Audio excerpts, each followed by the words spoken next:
Enzo Maresca yapostinze kuri Instagram yiwe. Enzo Maresca karagenda turemamo agatima, ariko twareba pictures dufite imbere tugashidikanya. Umva ibyo Enzo Maresca yatangaje cyangwa se yapostinze. Metos TV, home of sports.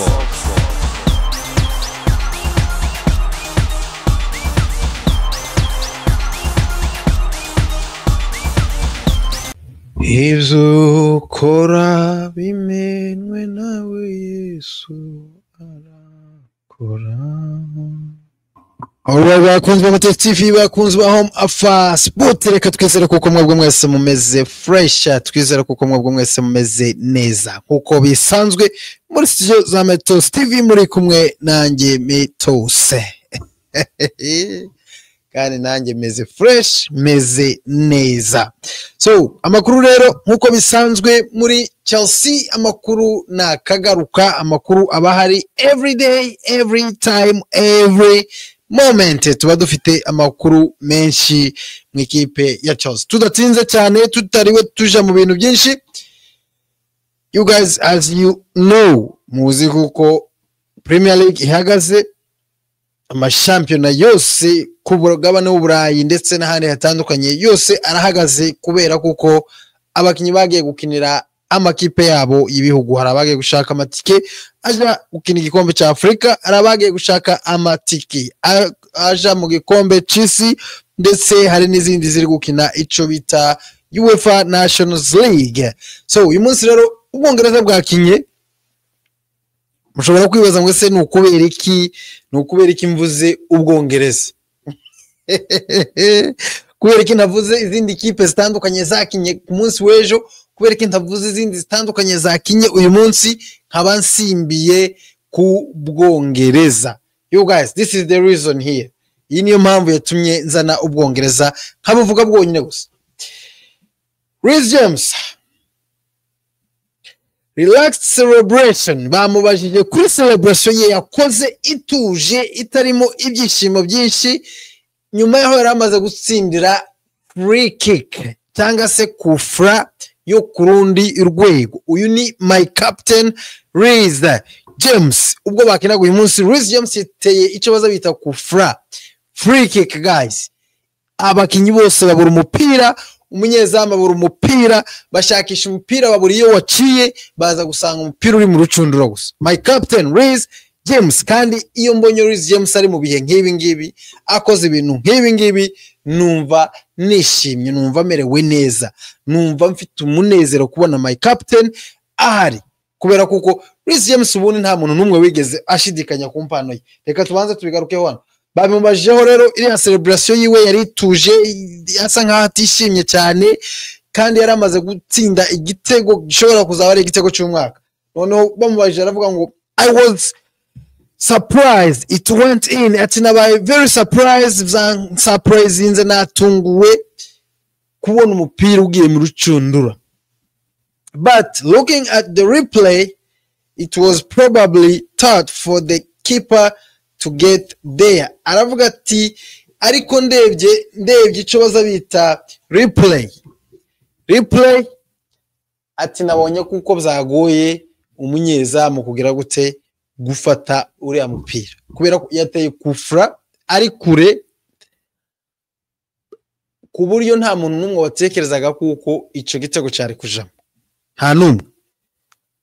Even Harry Kane bamubajije, Harry Kane aravuga ngo yari surprised kubona ico gitego kigiyemo. Ati ariko kandi mu myitozo yejo, ati nibyo Reece James yiri wagira gute practicinga ari ama free kick. Uyu munsi rero babonye free kick arayisaba, aravuga ngo give it to me, reka nitere. Ayiteye iza kuvamo igitego cyiza cyane cyafunguye amazamu. Uyu munsi Ubwongereza babona igitego cyabo cya mbere cy'umukino.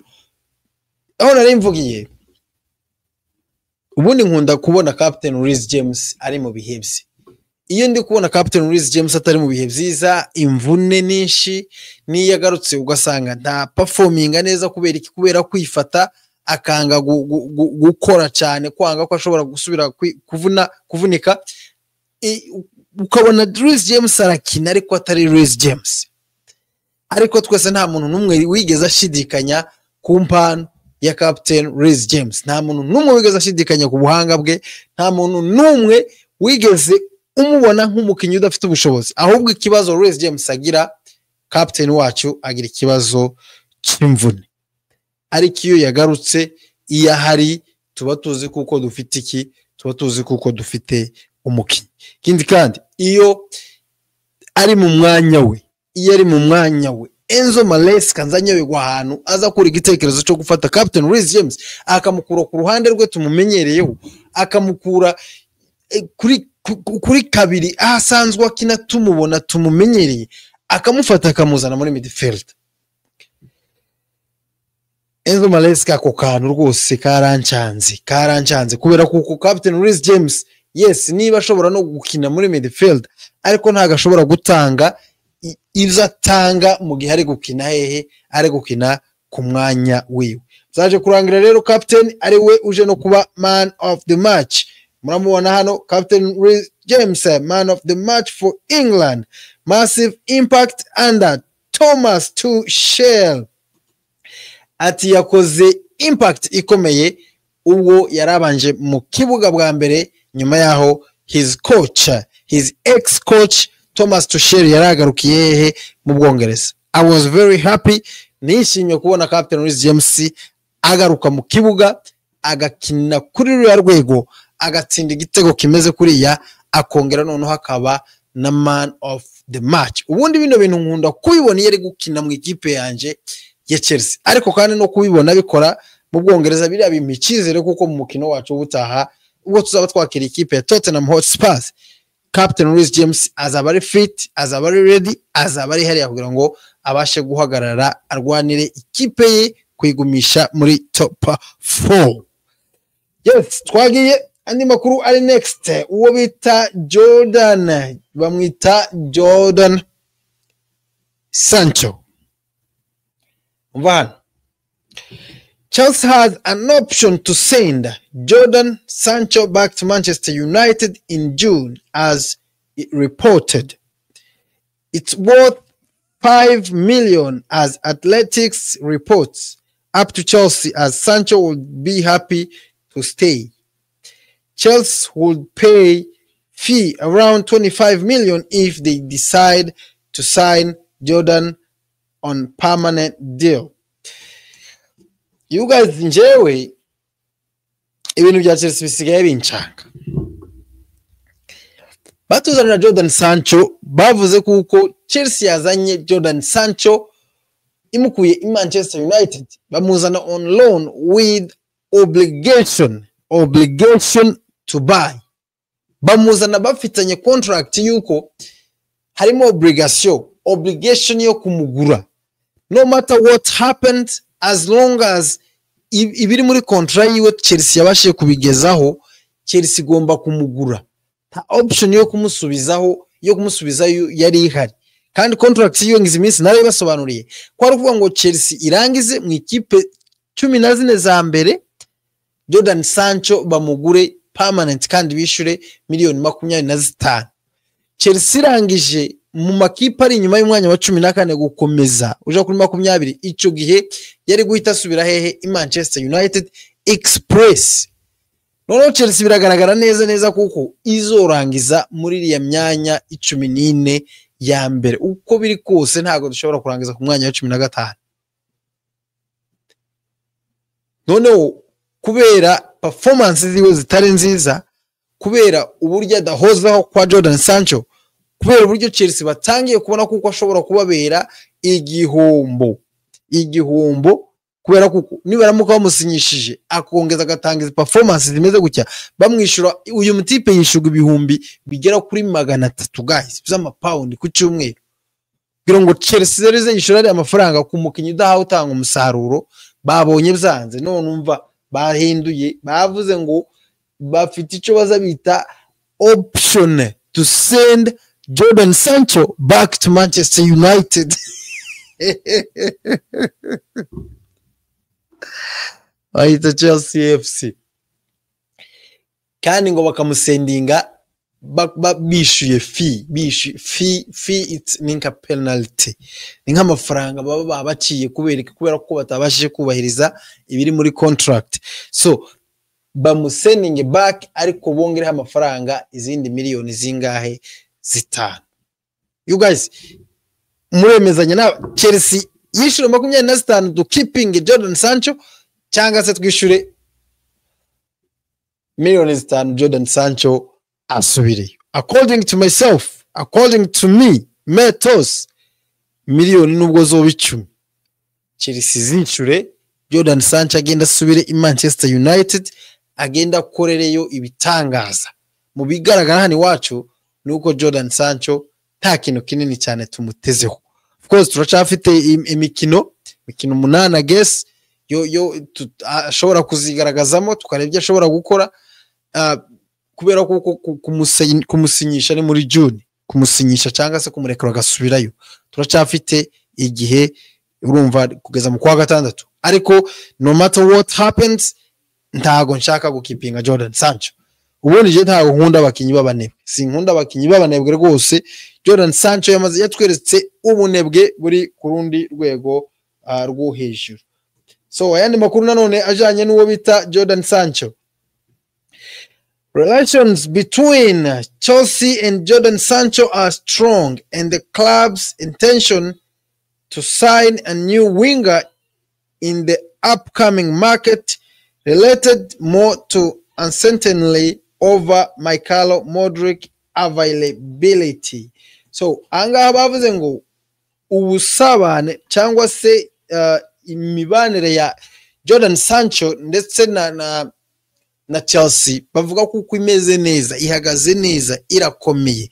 Amakuru rero tugize iminsi twumva kuko Chelsea iri gushakisha undi mu winga, ntago ari ukubera kuko Chelsea idashaka kugumana Jadon Sancho, nta nubwo ari ukubera kuko Chelsea ishaka kumusubiza Manchester United, no, barashaka undi mu winga kubera iki? Kubera availability y'uwo bita Mikhailo Modric, kubera kuko ni igihe kinini gishize tudafite Mikhailo Modric, ni igihe kinini gisa nkaho atazanagaruka vuba kubera ya B sample twari dutegereje until now ntagiraza. So uyu ni umuntu rero tutari sure kuko ashobora kuzaba suspended ya myaka 8 bavugaga cyangwa se 3, nayo ni yindi option, cyangwa se bakamubarira akamumwira. So we are not sure, ntago tubizi, ntago tuzi what's going on.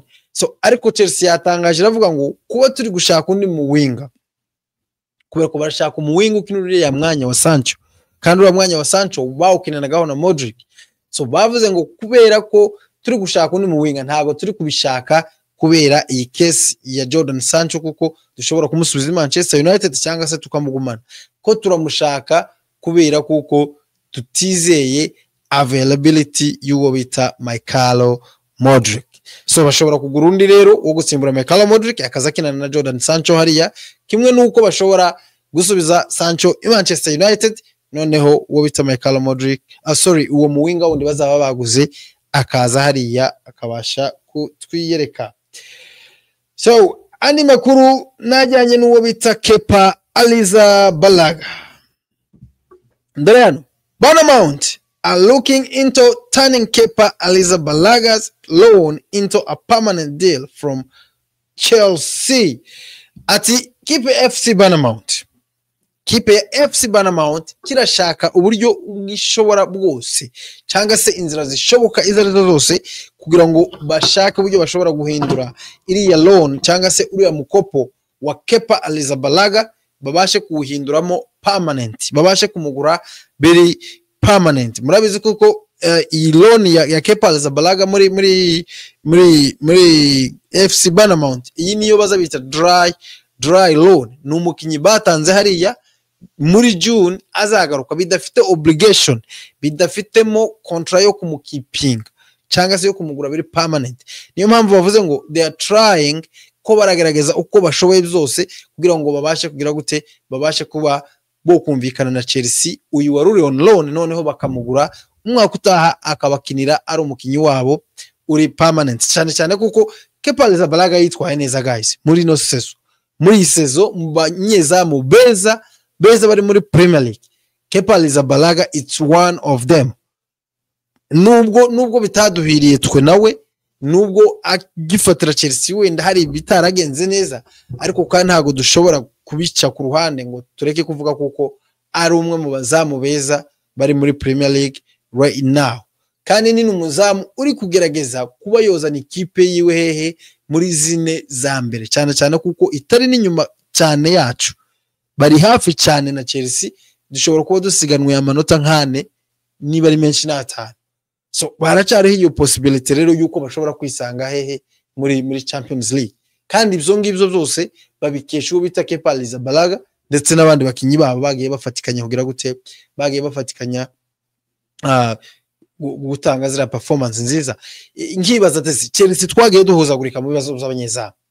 Chelsea twagize ibibazo iyi sezo niba hari umwanya wacu uri exposed, umwanya urangaye kuruta indi myanya yose, ndatekereza kuko mu izamu ryacu hararangaye.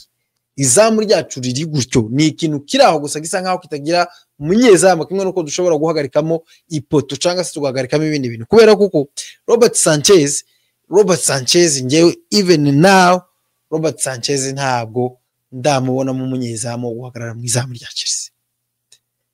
In fact, iyo ahagaze mu izamu rya Chelsea already imba mbona kuko twamaze gutakaza umukino. Nubwo bashobora gukora miracles tukawutsinda, ariko ngiye mbonye Robert Sanchez muri lineup tayari uwo mukino mwubara nkaho twamaze kugira gute, twamaze kuwutakaza. Iyo tuwutsinze mbona ari miracles. Uyu bita Philip Yogason aracyari umupeti mutoya, experience nkeya, experience ya Premier League hafi ya ntayo. Nico gituma nawe yinjiramo ukabona nanone cyagihungara gifite, nta confidence afite, nta cyizere yifitiye. So mu banyezamu rero twari dufite bafite experience ba Chelsea abahari n'abari on loan, Kepa Arrizabalaga was one of them. So kumutanga rero very permanent, tutarabona undi munyezamu mwiza ushobora guhagarara hariya, ntabwo ntekereza ko ari option nziza kuri njye. Igisabisho canje kuri Chelsea rero hagati ya Kepa Arrizabalaga ntago byamuhiriye muri Chelsea, ntago yatubaniye neza muri Chelsea. Ndibuka ko yigeze kugiranya n'ibibazo na coach bita Sarri, bamutsimbuza akanga, dossier itaragenze neza ico gihe.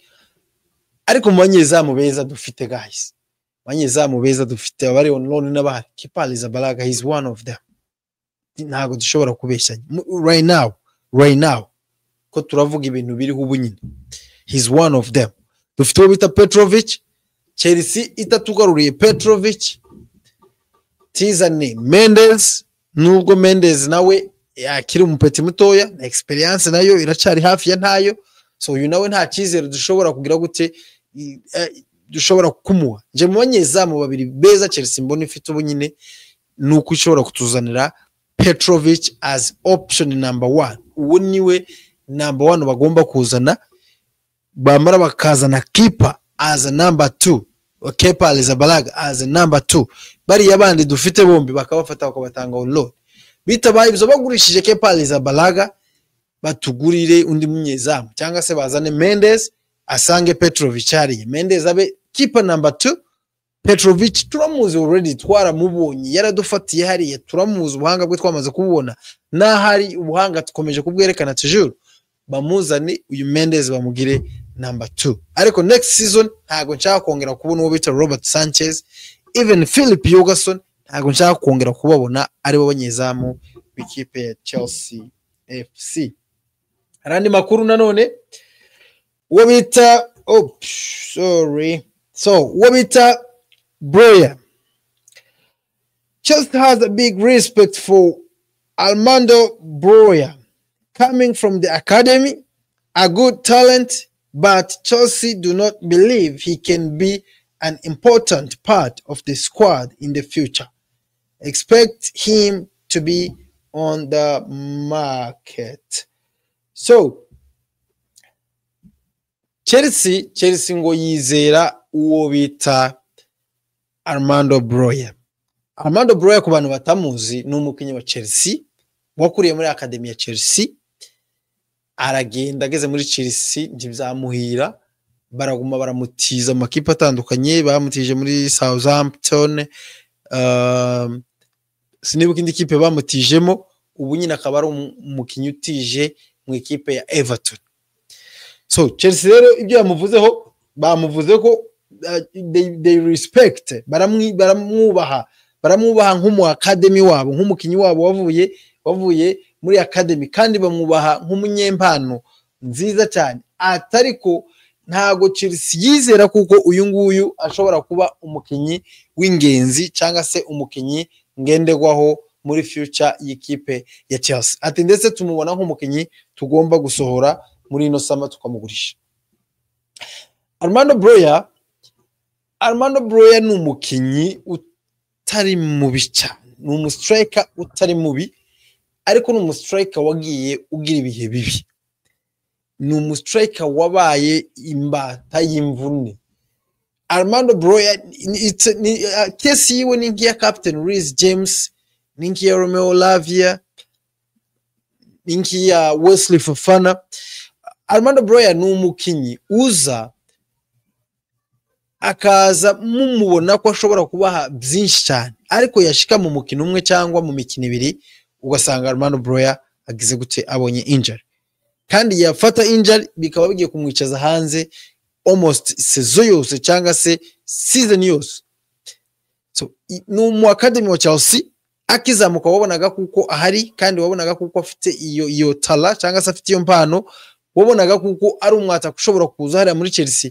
Namubonaga njewe havuye Didier Drogba hakava uwo bita Diego Costa.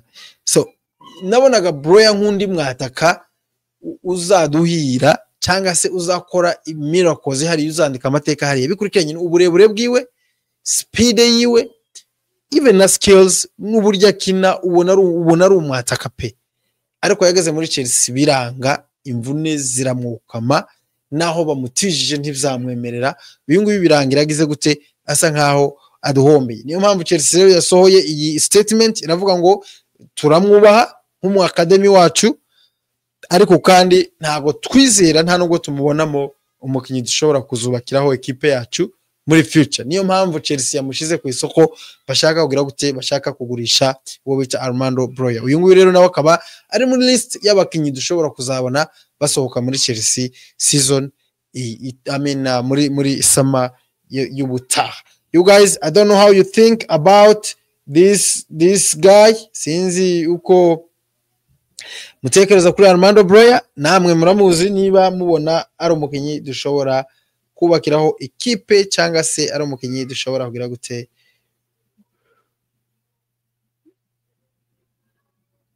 kwikoreza ikipe ya Chelsea FC. Ani makuru uwo bita Enzo Santos. Bayern Munich are interested in Enzo Santos, but Chelsea are not looking to sell this. This could only change if Santos agitates for a move, but I'm told he is not this type of guy. Uyu nguyu bamwita Ben Jacob. Uyu nguyu dutangarije iyi nkuru bamwita Ben Jacob. Yavuze ko ikipe FC Bayern cyangwa se Bayern Munich iri gushakisha uwo bita Enzo Santos, kandi batangiye kumushaka since muri the January window. Nicyo gihe batangiye gushaka uyu Santos. So ikipe ya Bayern Munich rero irashaka uyu mutipe ko bamugura bakamujana hari akaja kubakinira midfield.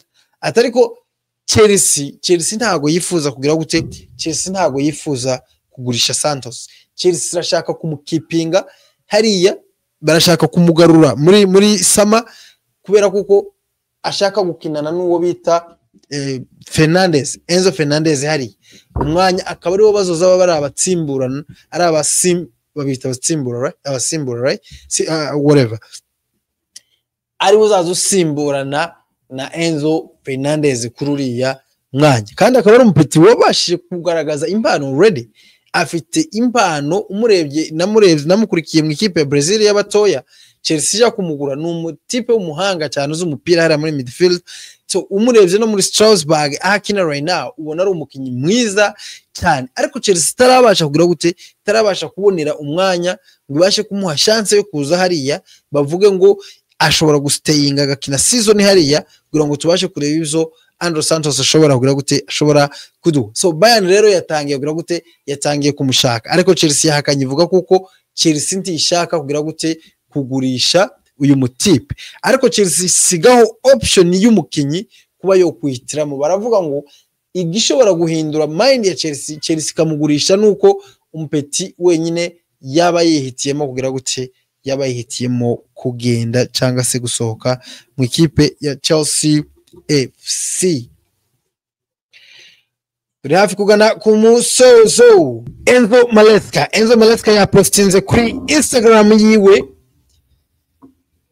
Enzo Maresca karagenda turemamo agatima, ariko twareba fixtures dufite imbere tugashidikanya. Umva ibyo Enzo Maresca yatangaje cyangwa se yapostinze kuri Instagram yiwe uyu munsi.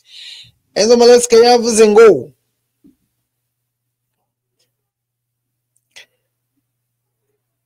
the hard work never stops. Ati akazi gakomeye ntabwo kigeze gahagarara even during international weeks. Ati no mu byumweru bya internationals akazi gakomeye ntabwo kigeze gahagarara.